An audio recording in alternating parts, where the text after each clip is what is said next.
Welcome back. Today we're going to talk about the next Santo film, which is Las Momias de Guanajuato. So, there's a lot to talk about here. We are doing another sequel to the previous films. Now, we talked all about Santo a few months ago. If you need to know more about Santo, you watch those videos because I talked about it a lot, okay?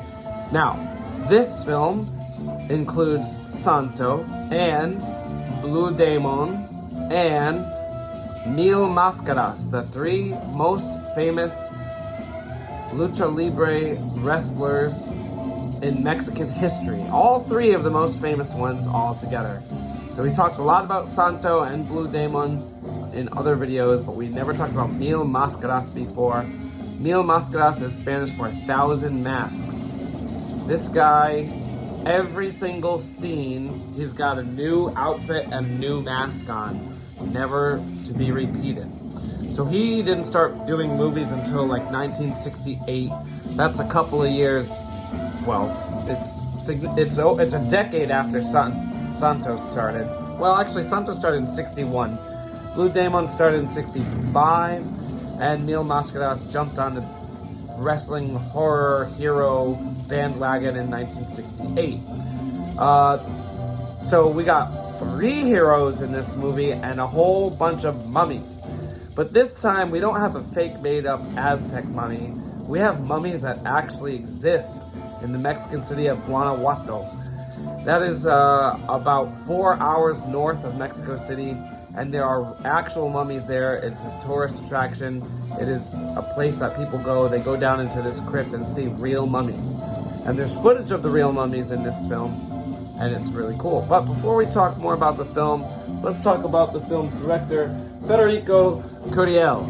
Federico Curiel has been directing movies for decades. This was, I believe he had made over 50 films before this one, and I want to say he started in the 40s. Most of them weren't horror films, but he did make a number of horror films, and his very first horror film was this one.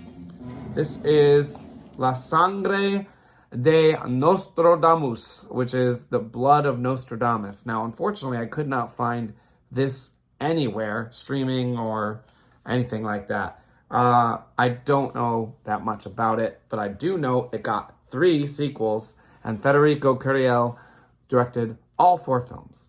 Okay, so he has this series going on. This first one, I believe this one is from 1961. One day, hopefully, I'll be able to find it. Okay, so aside from this series, he also did, as if we didn't have enough masked heroes, he did another series called Neutron, which is Spanish for neutron, which is a non-wrestling masked hero that looks exactly like a lucha libre character. And this is the second Neutron film, and in this film, it's actually called Los Automatas de la Muerte. Now, there's no translation for the word automata, but it basically means automatic killer, but the movie has zombies. So there's no robots in it, which you would think that automatas would be death robots or something. In fact, there's an English version of the poster that I don't have as a slide, but it's called Neutron, the Atomic Hero versus the Robots of Death. There's no robots in this movie. Anyway, this movie's not that great. But, well, he does fight a mad scientist, and the mad scientist takes the brains out of other scientists and, like, I don't know, puts them in this thing so that he can talk to them and then, like, find out secret formula for, like, nuclear weapons or something like that. But then he also has zombies. So that's this one. It wasn't that good. I give this one, like, a 5 out of 10. It's just a Santo ripoff without the wrestling. Then he did this one, El Imperio de Dracula, which is the Empire of Dracula. This, unlike all the other films we're going to talk about today, has nothing to do with wrestling. It feels like a Hammer film. intentionally. It's trying to be like a Hammer film.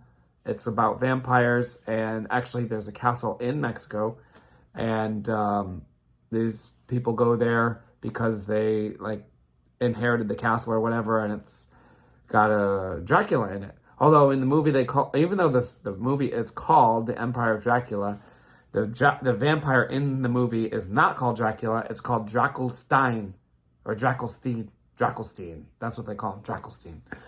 And at the beginning of the movie, it says that it's based off Bram Stoker's Dracula, but other than having a vampire in a castle, it has nothing to do with Bram Stoker's story.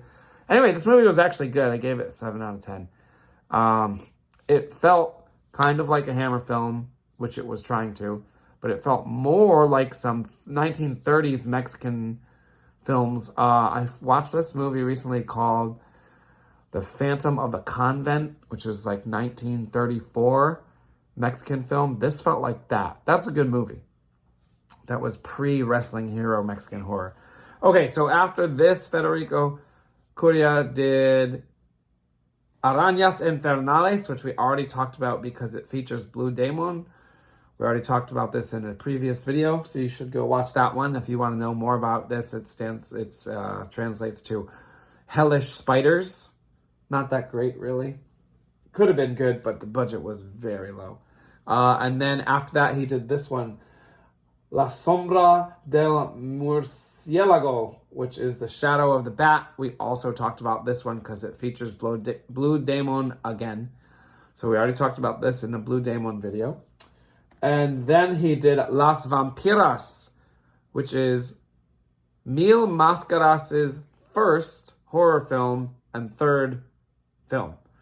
Mil Mascaras is like the newest, as of 1968, the newest masked Mexican wrestling horror hero. This movie's from 1969. He did 2 non-horror movies before this.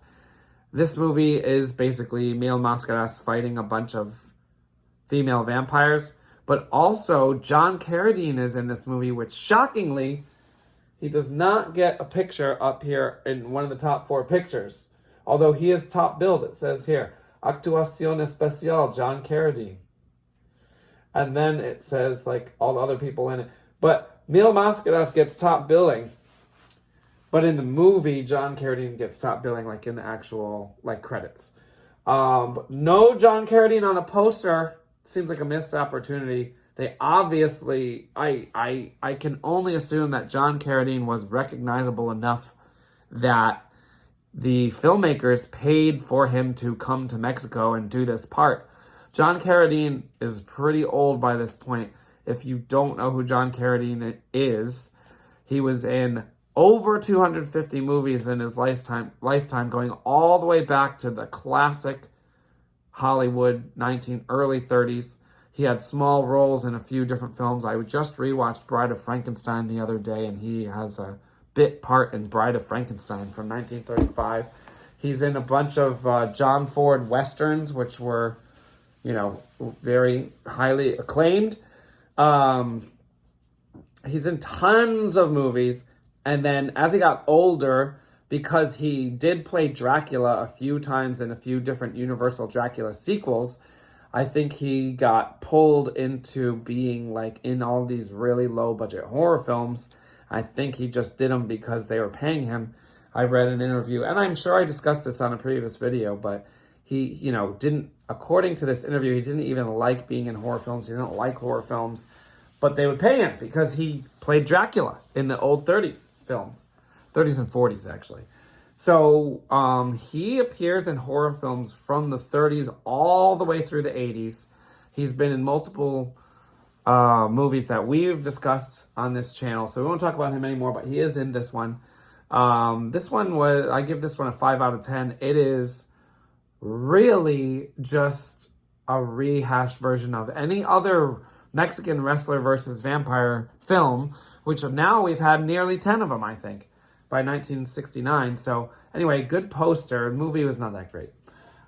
Then we have this one, Enigma de Muerte, which Federico Curia directed and Neil Mascaras starred in, and John Carradine plays a Nazi clown in, although it's not a horror film.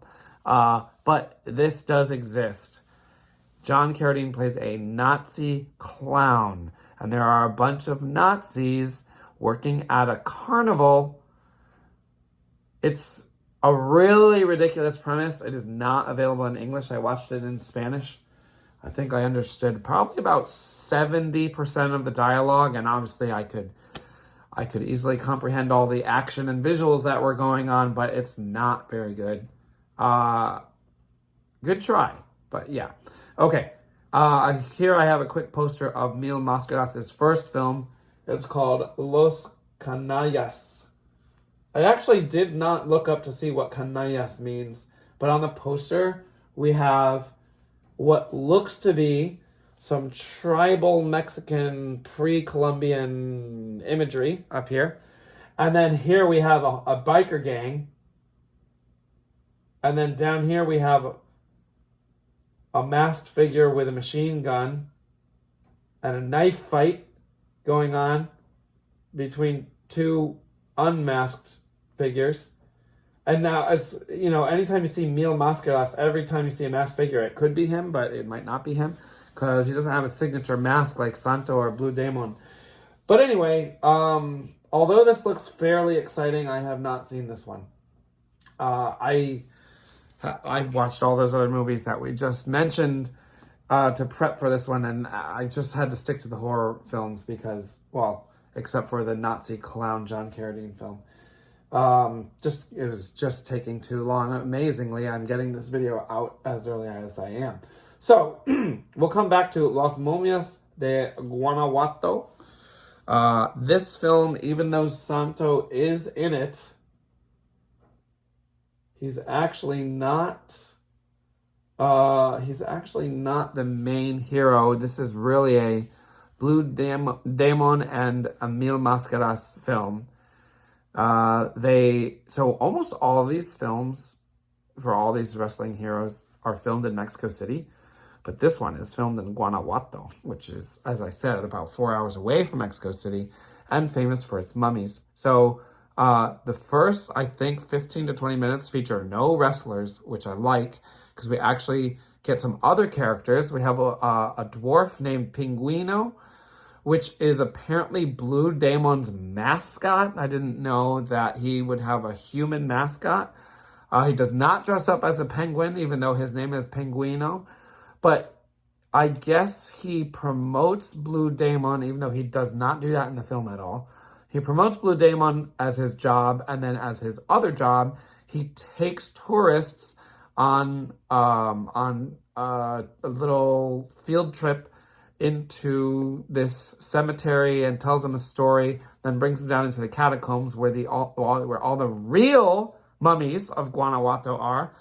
Best part of the movie is A, seeing all the shots of this city, which is a very nice looking city, and B, seeing the brief moment where you actually get to see the real mummies of Guanajuato, because they actually go into the museum and film them, and they are crazy looking. Like, they don't look, first of all, I think they're accidentally mummified. They are not mummified like in the Egyptian sense. They've been preserved for I don't know how long. I didn't look that up, how old these bodies are. But they were preserved, according to the film, by the chemistry of the earth. I probably should have looked up the real story behind the mummies, but they are all in agonizing positions, look like they're actively dying and then frozen in that position. And a lot of them don't look like they have totally regular body types. I don't know if they were altered chemically in the mummification process. Some of them look really large. Some of them are really crooked looking. They just look actually kind of terrifying. Probably some of the scarier images I've seen, and in a 70s movie, and they're real. Now, of course, they can't really use those real mummies other than to show them quickly, but then they have actors, of course, dressed up as mummies in there as well, and those ones come to life. Now, I don't, this is obviously a stretch, but the legend has it that 100 years prior in 1871, the leader of the Mummies, whose name is Satan, wrestled Santo's grandfather in a legendary wrestling match and lost.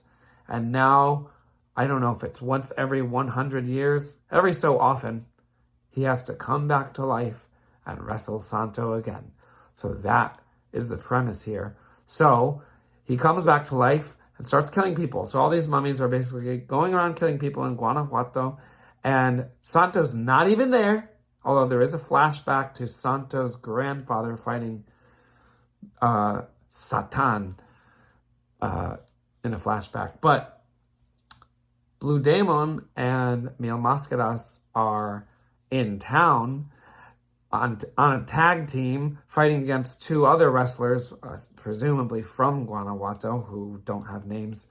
And they win, and then they have to fight the mummies. Funniest part about this idea is that when the Penguino and these two women find the mummies running around or whatever, and they go and tell Blue Demon and Mil Mascaras, they say that there's mummies killing people, they don't believe them. Guys, why do you not believe them? You've already both fought vampires, aliens, spiders, all sorts of weird... Blue Demon has fought a mummy before. Blue Demon fought a mummy in 1970 in Santo and Blue Demon versus the Monsters, or whatever that one was called that we did a video on. Why would he not believe that there's mummies? He's like, oh no, that's ridiculous. Every time these wrestlers hear about some monsters, they always think it's a ridiculous idea and they don't believe it, which doesn't make any sense because they keep fighting monsters. So anyway, it doesn't take long for them to be convinced because they're attacked by the mummies. And then another funny plot point is that Satan knocks Blue Demon out, takes his mask off, although the audience doesn't get to see his true identity, and takes his clothes and goes and dresses up another mummy as Blue Demon, and then the news starts saying that Blue Demon is a killer. It's funny because they have some other guy dressed up as Blue Demon, and he's not the same size as Blue Demon. He doesn't move the same way he does. There are a lot of bad fight scenes. Like the wrestling match, there's one wrestling match that's fairly long. The tag team wrestling match, obviously real wrestling. Like I've said in the other videos, Mexican audiences must have loved seeing wrestling because they're all over the movies back then. And so the wrestling scene is okay as far as like a fight scene goes, but then that fight scenes with the mummies are so bad. They're so lame. There's a lot of long fight scenes. Later, Santo just like shows up because he's going somewhere else, going to like San Luis, and Guanajuato happens to be along the way. Even though it's the 100th anniversary of his ancestor fighting a mummy, that's kind of a coincidence. So anyway, then you get all three wrestlers fighting the mummies, and yeah. I give this one a 6 out of 10. I'm being a little bit generous, maybe. I really like the location. I like that they use the setting. I like that they use real mummies as part of the plot. And yeah, so those are the good parts. Other than that, it's just another wrestling monster movie. It's not that great. Like, Pinguino's kind of cool. So I'll give it a 6 out of 10 because it held my attention, but barely. If this would have been the same plot, but like in Mexico City, it would have been probably a 5 out of 10. The mummies look okay. They do not look as good as the Aztec mummy from the 50s Aztec mummy movies, which is a little bit sad because it's the 70s. These Mexican producers kept making wrestler versus monster movies. How many times? Dozens and dozens and dozens of times they've been done by this point. 1972. I was looking ahead, and they keep going strong for at least the first half of the 70s. There's at least 6 of them in 1973, and at least 3 of them in 1972. So this is the first one of them. We'll be doing the others soon. This movie actually gets a direct sequel in the same year. I think it's called The Robbery of the Mummies of Guanajuato. So I think we'll do that one next, if I can find it, which I'm pretty sure I do have access. All right. Thank you. See you next time.